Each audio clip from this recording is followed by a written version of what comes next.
What's up, guys? You may remember me from such videos as Q&A number 10 from yesterday. So there you go. But this is Justin from the Tree of Woe show, and this is the February. What in the world's going on? February already? Man. February 3rd, 2012, Smackdown review. Alright. Show starts off with Wade Barrett, Randy Orton promo, basically talking about their little thing that happened in the past with down the stairs, and hype it up their match tonight, which will be no disqualification, homeboy. So there's a little video package for that. And then we get to the actual show. Teddy Long comes out, player. And he says, man, the Royal Rumble is still a big topic in the world of wrestling. And he basically just is like, hey, let's move right on, though. Who cares? He announces the Elimination Chamber. He says that Daniel Bryan will defend against Wade Barrett, The Big Show, Cody Rhodes, Mark Henry, and Randy Orton. After he announces this, Mark Henry comes out, and he is upset that he has to be in the chamber. He's like, man, you're just stupid. I don't like that, player. So he's just pissed off. He's like, I don't want to be in that. You take me out of that match, and you give me a match with Daniel Bryan tonight.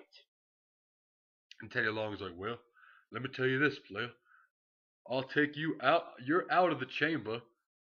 He's like, and there's no title match tonight. Mark Henry's pissed off. He like does something with his tie or something. And he says, whoa, you're going to regret that, player. You suspended indefinitely. So obviously Mark Henry is more injured than they want us to know. So this is their way to write him off TV for a while, which really makes me sad because I was really happy for Mark Henry to finally get that big run. And you never know. I personally think if he never would have got injured in the first place, he'd still be the champion going into WrestleMania against Sheamus, where Sheamus would have overtaken him. But, you know, sad thing for him, but it's what it is. Can't really do anything about it now. So he gets suspended, and he starts giving Teddy Long crap again. And Sheamus fella comes out and ends up giving the brogue kick to Mark Henry. And then Teddy Long asks him what title he wants, and Sheamus says he hasn't decided yet. He's going to wait till after the chamber. He is then interrupted by Cody Rhodes. Cody Rhodes comes out and says, hey, people aren't going to remember anything about you winning the Rumble because I did all the work. I eliminated the most people. It was 6. I lasted over 45 minutes or whatever he said. He's like, I did all the work. And I'm going to win the chamber. And I'm going to be the first dual champion since the Ultimate Warrior. So Teddy Long is like, okay, player. Well, how about this? You won't face Sheamus. So they announced Cody versus Sheamus. And it was next. So we get to the match. We get Intercontinental Champion Cody Rhodes versus the Royal Rumble winner Sheamus. And pretty much knew who was going to win this. I mean, you don't win the Royal Rumble and then have a dude lose. Which is why I don't really understand this. Because now it's like, oh, well. Cody Rhodes, doesn't look like you're winning the chamber, my boy. But you never know. Things could change. But Sheamus ends up winning with some new finisher. So I don't know what it's called. Michael Cole said, hey, that's a new finisher. So I'm going to call it the new finisher. So poor Cody, Sheamus wins, continues his trek towards WrestleMania. And then Justin Gabriel's music hits. He comes out. Cody Rhodes remains at ringside, just holding his head like, well, damn. I can't even park nowhere. But, so he comes out. And then we get Hunico coming out with Camacho. My little cousin, his number in the Royal Rumble game was Hunico's number, so I wish I could have had that. But Mick Foley for days. Bang, bang. Anyways, Hunico comes out, starts cutting a promo about nothing really, and he's just talking and talking. And then while Gabriel's paying attention to that, Cody Rhodes comes in, attacks him from behind. Hunico and Camacho. You gotta say it like you can't say Camacho, it's Camacho. They hop in the ring and start helping Cody beat down Jay Gabes. And then Great Khali's music hits. He comes out, lays out Hunico, Camacho, whatever, and chases off Cody Rhodes. And that's the segment. Ends with him looking at Cody Rhodes like, hey. That's it. So Khali's back on SmackDown. Apparently Rumble wasn't just a one-time thing. As we find out, he'll be in another match later on tonight. Well, not literally later on tonight, but later on tonight we find out he's in another match. Yeah. But anyways, move on. Then we get the weekly Drew McIntyre, Teddy Long backstage. Drew McIntyre pleading with him, give me another chance. Teddy Long's like, man, you gotta find some other way to impress me, but just be lucky you have a job. Okay. Santino comes in and he says, I know that Santoshi didn't go as planned, But I'd like you to introduce my new partner. We are the team of Santine. Oh! Hacksaw Jim Duggan on Smackdown. Who would have thought that? But he will be teaming with Santino tonight, apparently. And they said their match is up next. And then Oksana walks in, does some little thing. She says, "That is a massive piece of wood." And Ted Long is like, "Whoa, baby." And the Hacksaw Jim guy comes in and takes his 2x4 back and yells, "Oh!" And Oksana says, "He talking to me?" And I said, "God damn. What a funny, funny, funny woman." But anyways, moving on. SmackDown, also known as the place where things on Raw get rehashed because don't really know what to do for all the time on SmackDown. So we get the Mike Tyson Hall of Fame video again. So there you go. Just in case you didn't watch Raw, Mike Tyson. But then we get to the match: the tag team champions Primo and Epico versus Santino Marella and Hacksaw Jim Duggan. You get the USA chant going, and Michael Cole's just talking crap because Puerto Rico is a part of America and all that stuff. But yeah, the end comes when Santino's going for the Cobra, and Rosa blows me. He's, "Oh, get over here." And he gets distracted for a little bit, and then boom, backstabber for the win. Tag champs win. And then Hacksaw Jim Duggan runs him off with the 2x4 so that they would not attack Santino because that would be mean and un-American. Attaboy, Hacksaw. The next segment was an interview. Well, it was supposed to be an interview. Michael Cole calls out Daniel Bryan for an interview. And Michael Cole basically says, "Hey, I was wrong about you. I thought you were nothing more than a nerd. But even though you may have gotten lucky in your title match, you proved something to all of us by walking out still the champion." And Daniel Bryan says, "Oh, I appreciate that and all. But this is about me, not about you, Michael Cole. I am a great champion. I am a great role model." He says, "All you fans need to be vegan." So basically what this was picture an old CM Punk straight edge promo from the Straight Edge Society and replace straight edge with vegan and like don't do drugs with don't eat meat, and it was exactly it. I swear to you. Just replace those words and it's the exact same thing. And then I think I heard a "We Love Bacon" chant. If we did, then shout out to you people. Um, but no, what I was saying is CM Punk would be, "I'm straight edge. I'm better than every single one of you." Daniel Bryan, "I'm vegan. I'm healthier than every single one of you." Pretty much the exact same thing, but whatever. He goes on to say he will not defend in the chamber, especially not against Big Show, a guy he's already beat numerous times before. He just keeps getting chances for no reason.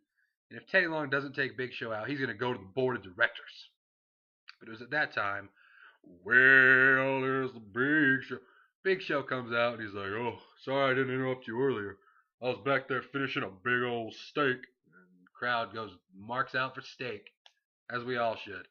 But Daniel Bryan gets up in his face and he's a tough guy again. Big Show ends up choke slamming him. And then AJ Lee returned. Screw The Undertaker. AJ Lee comes out with a neck brace and jeans. Okay, let's be honest. No one was that excited. I just thought it was hilarious when she came back. I just wanted JR to be on commentary. "Oh my god, it's AJ Lee!" So that's how I viewed it. So I started freaking out, just pretending to freak out. Made it more interesting for me. But yes, try it at home. But she comes out and, stops Big Show from giving him the knockout punch, backs away. Daniel Bryan walks to the back with her saying, "I will never let him hurt you again, I promise." Oh, and then we get a backstage segment with Beth Phoenix and Natalya working out. And we all saw this was going if you saw last week's SmackDown. Anytime girls are doing this and you saw last week, you said, "Oh boy." Natalya farts, yeah, you heard that right, 2 times. And then Santino comes around the corner and throws up in the garbage can. And that's the segment. I kid you not. You can't make this stuff up. But then we get to the tag match. Tag match, player. Oksana and Tamina against Natalya and Beth Phoenix. I don't know if they're called Pin Up Strong anymore. I don't know what they're doing, but yeah. Basically, the dominance of Beth Phoenix continues. She ends up hitting the Glam Slam for the victory, but on Oksana. But the announcers keep building her up like this most dominant thing, and she slaps herself in, hits the Glam Slam. So I hope they're building toward Beth Phoenix and Jake's girl, homegirl Karma. Hopefully, I know Jake will mark out for that one. He has to. And so yeah, they're building towards that. And then Tamina ends up hitting the splash on Natalia afterwards. So that's the end of the segment. Nothing crazy, Lots of chicks and farts, It's what the WWE gives you nowadays. Um, and then the void was filled in the Elimination Chamber. We knew that 5 people were in and Mark Henry was gone. So who would take his spot? Did we have a qualifying match? No. Do we have like a 10-man battle royal? Try to get some little more rub off the Royal Rumble that just happened? No, we just get announced that it's the Great Khali. Yeah, that was about the reaction I got. So basically, if you leave for a bunch of months and come back at the Rumble, don't really do anything, you automatically get a title shot, player. Let's do this, baby. Let's go. Great Khali for president. So he'll be in that match. He replaces Mark Henry. I don't know how he earned it, but hey, can't hate on that. Speaking of hating on things, we got the John Cena video, Rise Above Hate video, hype up his thing to WrestleMania with The Rock, Same exact video. I still like the video. You know, nothing wrong with it. I don't know why they have to show it 8 times. I mean, you look at the filler stuff they always have on SmackDown, it's like, I just don't know. You know which show's the B show, let's be honest. Well, at least in their eyes. So we get that video. They're going to keep showing it, I'm sure, every single week. But whatever. And then we get Randall Keith Orton backstage with Matt Striker, basically talking about how he doesn't fault Wade Barrett for throwing him down the stairs, because he would have done the same thing if given the chance. And I think we should all learn from Randall. If ever given an opportunity to throw someone down the stairs, don't think about it. Just do it. Just do it. That's what I got out of this promo. So I look forward to putting that into action. He basically says what bothers him is how Wade Barrett said he ended his career. And obviously his career is not over because he's more venomous than ever. And he will win tonight, and he will win the title at the Chamber. Bet on it. Yeah, there you go. And then we get the main event, the no disqualification match between Wade Barrett and Randy Orton. Wade Barrett's new music got played in full tonight. Still not the biggest fan of it, but maybe it'll win me over eventually. I don't know. But enough with theme songs. I have voiced it. Oh yeah, Randy Orton comes back and he comes out and he's just more venomous than ever, as he said. And basically the psychology of this match was Booker T did a good job of, he kept mentioning the back. Oh, the disc. You can go out there, but after a while it's going to catch up to you. And every time Barrett would do a move down there, Booker T was good to point out, okay. Then Orton was playing up to it, just go, oh my damn, my back hurts, brother. But so they basically played to that. Orton actually ends up going through a table. That's when Booker T started freaking out for sure. Oh my back. His back has got to be killed. Let's right on that disc. So that was pretty good. They went out into the crowd, the normal stuff, no DQ, make it worth the stipulation, I guess you'd say.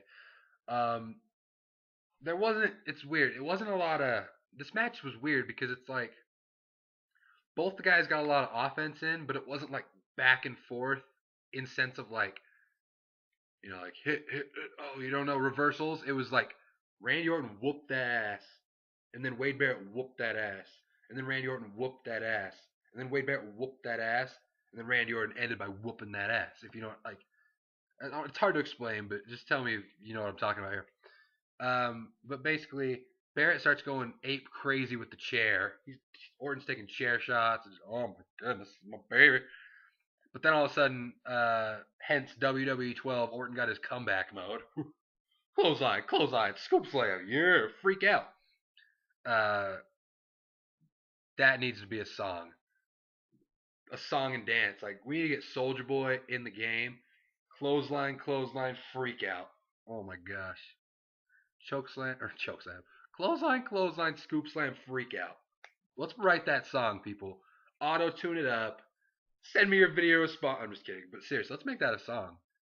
Clothesline, scoop slam, go crazy. Man, that's gonna be tearing up the clubs once I get it going. Anyways, he gets his little comeback. He goes crazy for a while. Hits the RKO on Wade Barrett, but doesn't pin him. He lays the chair down and he says, layeth the chaireth down on all the mats. RKO on the chair. This time pins him. 1, 2, 3. Randall Keith Orton wins. He's back in the main event of Smackdown, which means I am back to ending the show with poses galore. But this was not the end of the show. It cuts backstage while you can still see the TV in the back.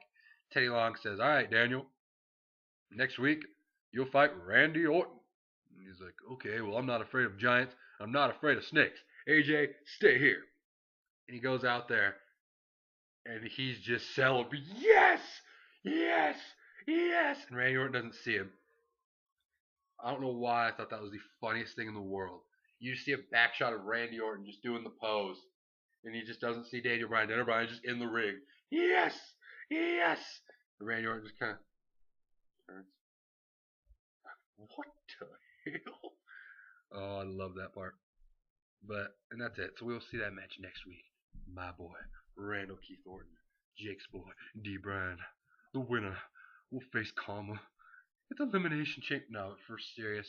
That's the end of the show. Look forward to next week. Subscribe up above. Like this video. Hear voices in your head. Put boots to asses. And comment below.